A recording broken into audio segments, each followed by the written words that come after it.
Bonjour, je suis Ajay Jagtap d'UiPath. Et dans cette vidéo, nous allons parler de la façon dont la suite de tests UiPath effectue l'exécution automatisée des tests du processus sortant SAP EWM en utilisant la fonctionnalité du cockpit d'expédition. Comme beaucoup d'entre vous le savent, le cockpit d'expédition dans S4 HANA accompagne les agents d'expédition dans leurs activités quotidiennes telles que la constitution d'unités de transport, l'affectation de quais, la gestion de l'arrivée, du chargement et du départ des camions, l'impression des lettres de voiture et les demandes de renseignements. Il peut donc essentiellement être utilisé pour gérer à la fois les activités entrantes et sortantes.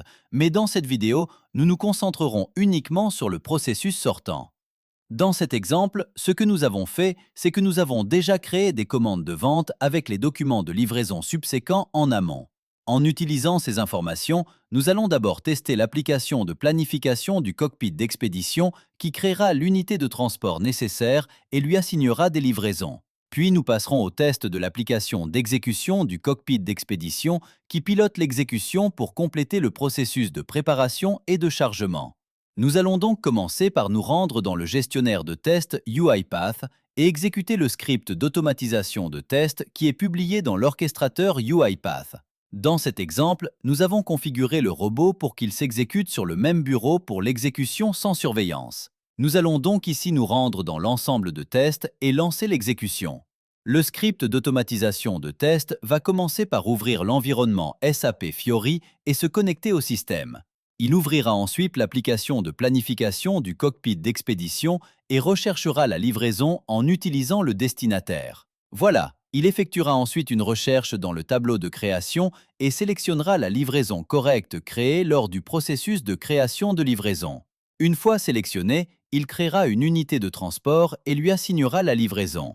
Et dans l'UT, ou l'unité de transport, il assignera le moyen de transport et le matériel d'emballage. Sur le côté droit, nous verrons que l'UT a été créé et que la livraison lui a été assignée.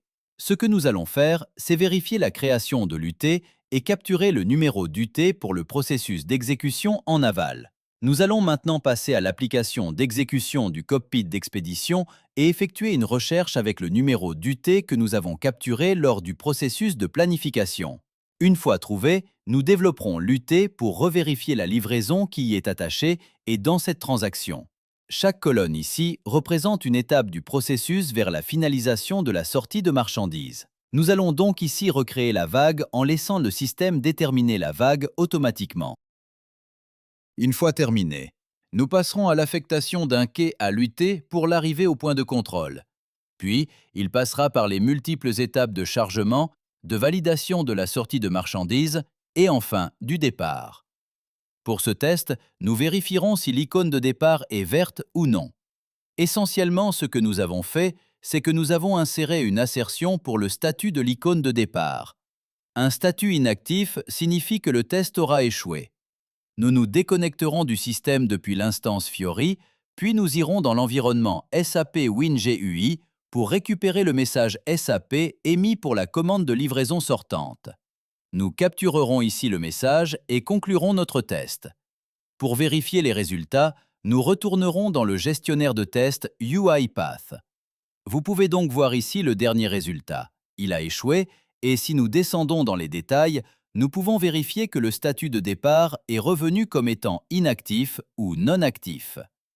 Si nous descendons davantage dans les détails pour vérifier les journaux, nous pouvons recueillir toutes les informations comme le numéro d'UT et le message d'erreur SAP. Et si vous voulez vérifier l'empreinte numérique, nous pouvons également consulter les détails. Cela conclut donc notre démonstration de test du processus sortant SAP EWM. Merci de nous avoir rejoints. J'espère que vous passerez une excellente journée.